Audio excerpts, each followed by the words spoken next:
Hello, welcome back to the second lesson for this week, and we are going back to do the 5.1, the reciprocal trig ratio. Okay, in last week's lesson, we have gone through the primary ratio, and the primary ratio is the SOHCAHTOA, is the rule of the SOHCAHTOA. And I just want to remind everyone that SOHCAHTOA only works for the right angle triangle like this. And when we have a marked angle, then based on this marked angle, we can label the opposite side length and the adjacent side length. And of course, the longer side length on the right angle triangle is always the hypotenuse. And the hypotenuse side length is always the one that is across from the 90-degree angle. And from last week, we should all know that the sine of the theta, the sine of this angle theta, you're going to have the ratio of opposite over the hypotenuse.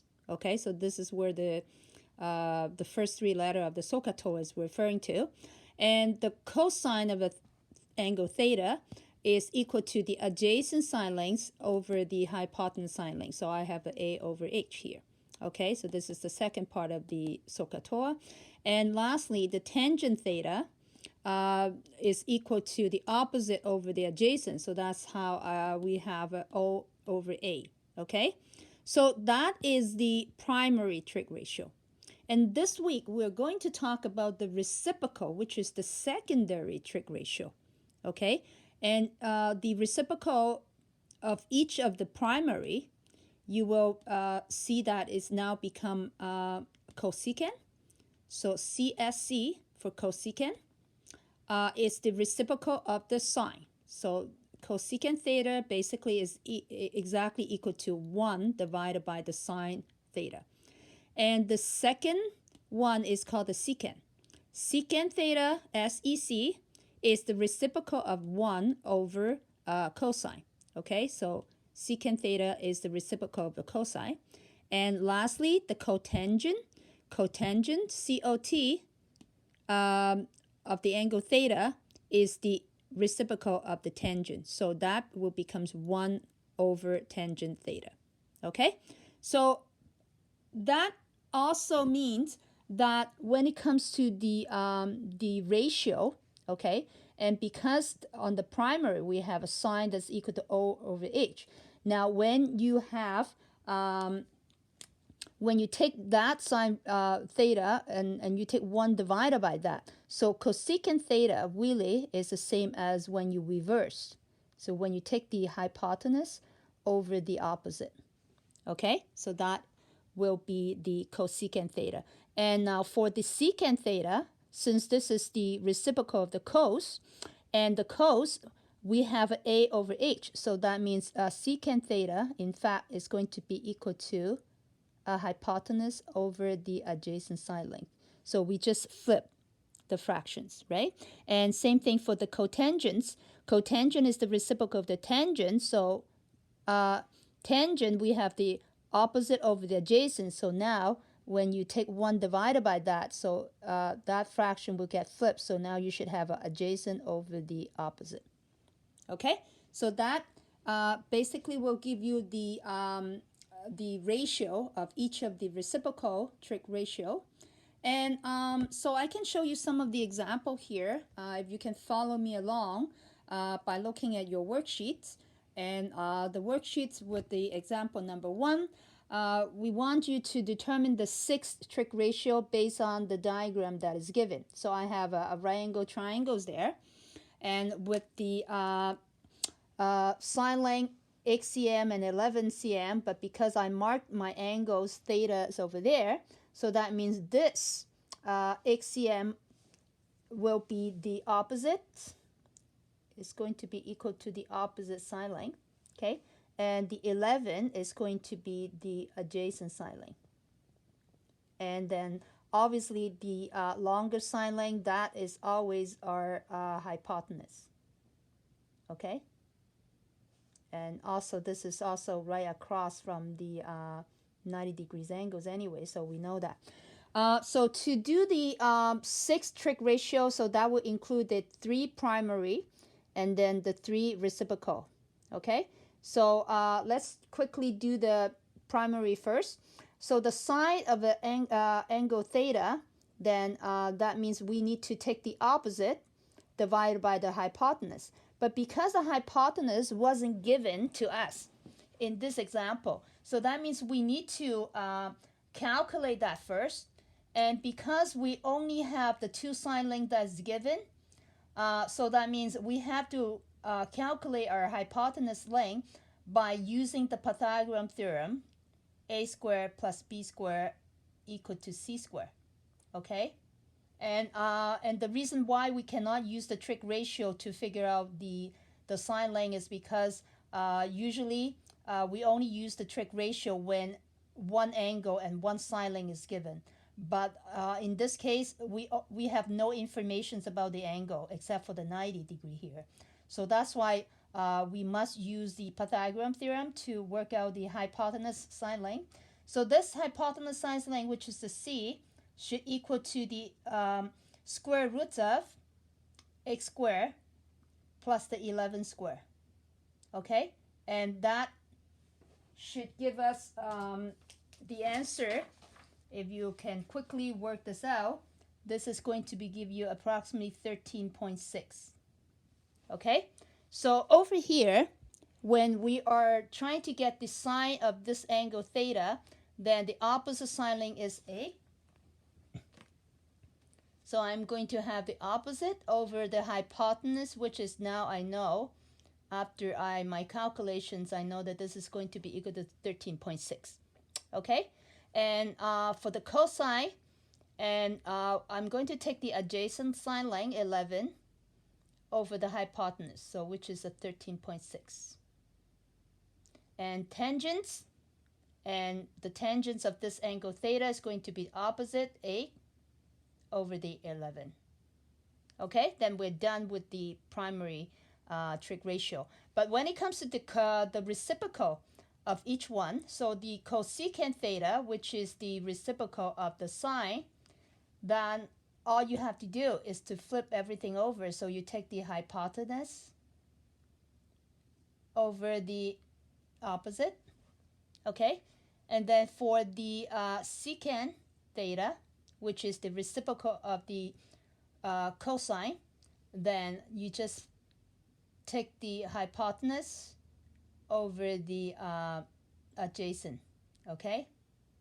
And lastly, the cotangent, which is the reciprocal of the tangent, so all you have to do is take the 11, which is the adjacent, over the opposite, okay? So you just flip that.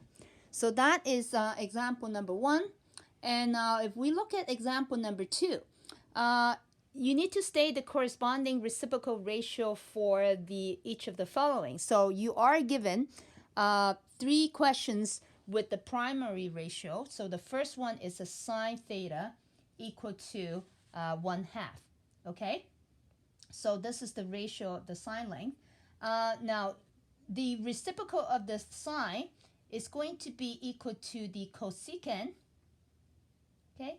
Remember I talked about how I used, I look at the first letter, and I know that the reciprocal of each other, they don't have the same letter. So I know some people, they might get confused that, is the reciprocal of the sine will be the secant. No. So you check the first letter, they has to be the different one. So in this case, when you flip that fractions, you are getting 2 over 1, which is equal to 2. Okay? So the reciprocal of the sine theta in this case will be a cosecant theta, but it's equal to 1, because when you flip the 1 over 2, now it becomes 2. Okay? For part B, the reciprocal of tangents will be a cotangent theta.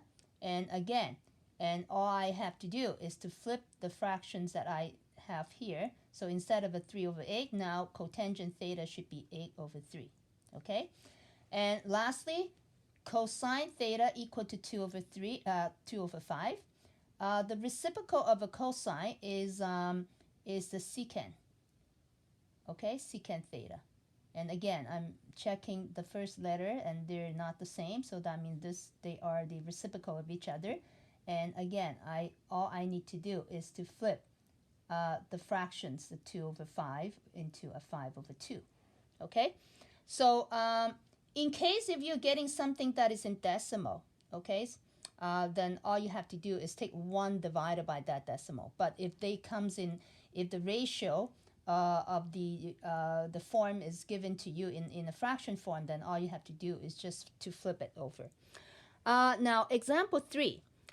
You need to state the corresponding primary ratio for each of the reciprocal. So in example 3a, when you have a cotangent that is equal to 1.25, okay, you can work this with the decimal, but if you know how to make that into a fractions, okay, you can turn 1.25 into a fraction form, into a 5 over 4. It just makes things easier when you just do the flip, instead of having like a 1 over a 1.25, that's all, okay? So usually we would like to work with the exact form. So the primary ratio for this, because this is the reciprocal, so the reciprocal of the reciprocal will come back to be the primary. So this one, cotangents, the primary for the cotangents will be the tangents of theta, okay? And the tangent theta will be the 4 over 5, okay? If I turn the cotangent into a 5 over 4, then the reciprocal of that will turn back into the primary, and that primary ratio will be just the flip of the 5 over 4, so it becomes a 4 over 5, okay? Now, for part B, the cosecant theta is equal to 15 over 9, okay? So perfect. Now, this one is already in a fraction form, in an exact form. So if I know that this one will be the reciprocal of that will go back to the primary, and this will be the sine, okay, sine theta, because cosecant is the reciprocal of the sine, okay? And so sine theta will be just the 9 over 15, okay? When you flip the 15 over 9 for that. And finally, the C part, the secant is the reciprocal of the cosine. So cos theta, and in that case, when you flip that, your answer is going to be just a root 2, because a root 2 over 1 will just giving you the root 2, okay? And quickly look at the other example, example number 4 on your worksheets. And you need to evaluate each of the following with the 4 decimal places. So make sure you follow the rounding rules.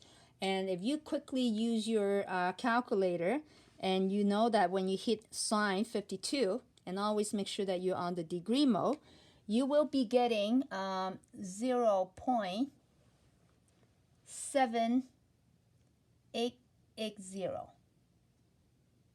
Okay? So this is just strictly reading off from your calculator. Okay? Your calculator has the your calculator has the sine functions or the cosine functions or the tangent functions there. So you just read it off from there. But in part B, when you have given the reciprocal as a secant of 24, so what you need to do basically is to get yourself into the primary first, because on your calculator you just don't have the function keys for the secant or the cosecants or the cotangents, okay?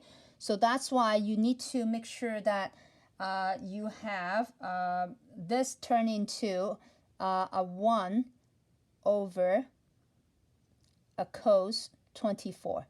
So that means on your calculator, what you have to do is that I want you to find out what the cos 24 is going to be equal to, okay? Since cos of 24 will be equal to approximately 0.9136, 0.35.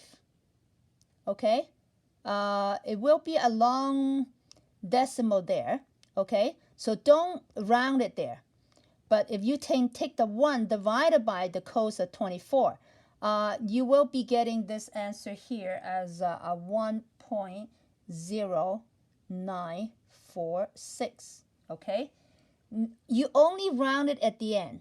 Don't round it there. Okay, so this one will be like a very long decimal here. But if you take the 1 divided by that non-ending decimal, you will end up with a decimal that you rounded to 4 decimal places. So this is a 1.0946. Okay, so again, for the last questions, cotangents 38, I want you to take that into a fraction as a 1 over a tangent of 38. So you need to find out what tangent 38 is first. And then you're going to take 1 and divide it by that. Well, tangents of 38 will give you approximately 0.78128, okay, something like a non-ending decimal there.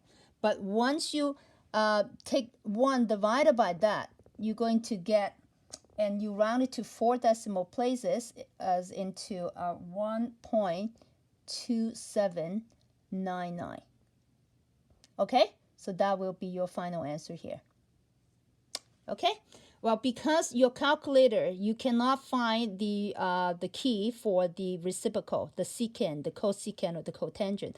So that's why you have to do it do the primary first. So take the primary of a 24 and then you take 1 divided by. So take the primary of that, tangent 38, and then you take 1 divided by. Okay? Now, example number 5 is when you have to find the angle. So I hope everyone still remember how to solve for the angle when you have the ratio. So all you have to do, like in example 5a, if you are given cos theta that's equal to some ratio 0.7951. So to solve for the angle theta, you take the inverse of the cosine, okay, from your calculator, and put in that decimal there, and you will see you are getting 37 degree approximately. Okay, you round it to the nearest whole. The angles in degree, you always round it to the nearest whole. So we don't want any decimal. So I would just do one example B for the reciprocal. So when you have a cosecant theta that's equal to some ratio, 1.9888, so I want you to first get this into the primary first.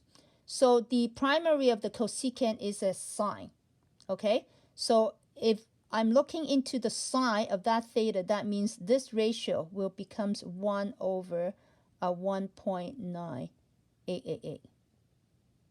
Okay, and then when you trying to solve for the angle theta, then of course you are going to take the inverse of the sine, but you are going to put in 1 over 1.9888 here. Okay, and then you can solve for the theta, and the theta will be approximately work out to be 30 degrees. Okay, when you take the inverse of the sine, because on your calculator there's no functions key for the cosecant.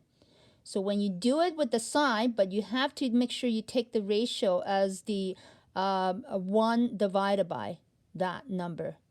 Okay, if this is a fraction, then you have to flip it.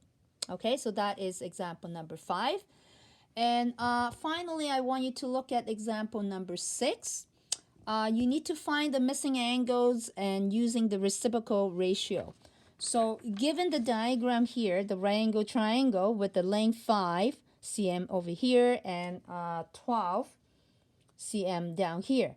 And I just marked the missing angles. Well, this one I know this is 90. So the two missing angles, they are, I call this a theta and I call this alpha. Okay?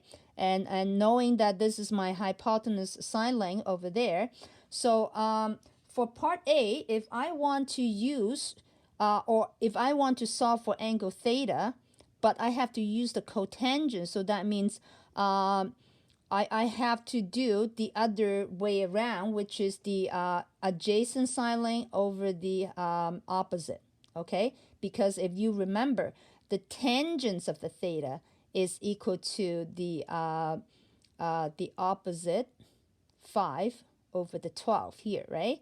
But so that means if I must use the reciprocal ratio, then that means I must use the cotangent theta, which is a 12 over 5. Okay, but regardless, we need to know the primary one, because the only way that we can calculate the angle from the calculator is from the primary ratios. Okay, but this question just want to test to see if you know how to state the reciprocal trig ratio for this diagram. Okay, so if I list the cotangent theta, that means instead of opposite over the adjacent, now I'm taking the adjacent over the opposite. Okay, and then I'm going to convert back to the primary again, and from the primary I'm solving the theta by taking the inverse of the tangents with the 5 over 12. Okay, when I do that, and I can get my angle here is approximately equal to, again, I need to round it to the nearest whole, as a 23 degrees. Okay, so once I know that theta is 23 degree, then I can always solve for the alpha. Alpha is going to be equal to 180 and minus the sum of the two, which is a 90, and plus the 23 here. Okay, so alpha must be equal to 67. Okay, because again, 67, 23 plus the 90 will give you the 180. Okay, so this is what you should be doing.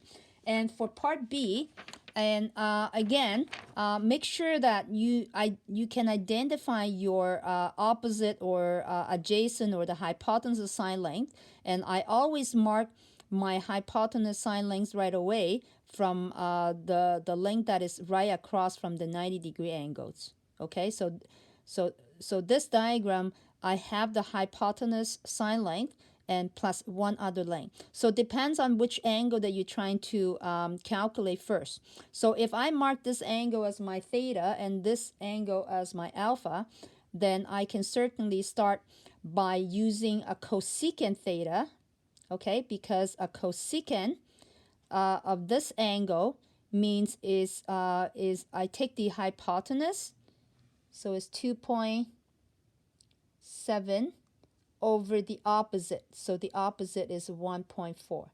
But again, we need to go back from the cosecant back to its primary, which is the sine, and the sine theta is equal to the 1.4 over the 2.7. Okay, and solving for the angle theta, and we know that I always have to take the inverse of the sine now with the 1.4 divided by the 2.7, and that angle will approximately give me 31 degree. Okay, so 31. And knowing that if this one is 31, then my angle alpha must be the difference between, you take 180 minus the sum of the 90 plus the 31, so alpha will work out to be approximately 59 degrees. Okay?